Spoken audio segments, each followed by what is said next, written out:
Hi, this is Mark at Dingdong's Garden. This is cherry red currant. I had to run out here for a couple reasons to get this video. First, we're getting ready to harvest them. And second, I just took the net off and I looked out and there was a robin over here. And we had, if there's one bird that I would be happy if they relocated somewhere else, it's the robin. They just go after our cherries.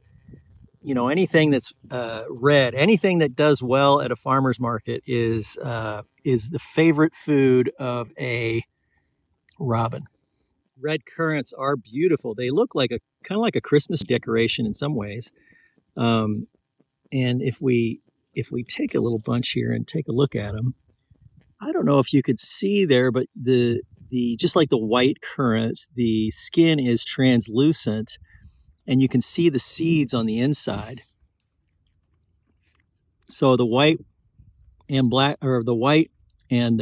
red currants that we grow are pretty crunchy. And so if you enjoy like a super tart taste of a currant, which I don't know if many people do that I know. I didn't grow up with it, so I don't. But I mentioned in all of our videos, currants are very easy to propagate. So you can save money by just getting a cutting for a few dollars, rooting it, and then you'll have a tree. And if you want to share this plant with other people, all you have to do is take a cutting in the winter, and there's a very high percentage of it rooting if you put it in a small pot with potting soil outside.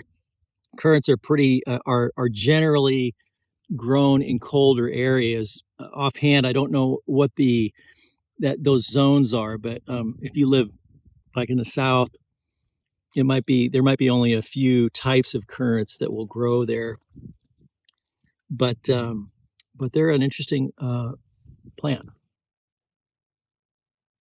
This is cherry red currant. If you are a collector of red currants, then you should definitely add this to your collection. And it's also a great option if you just want to try out red currants and have that in your garden.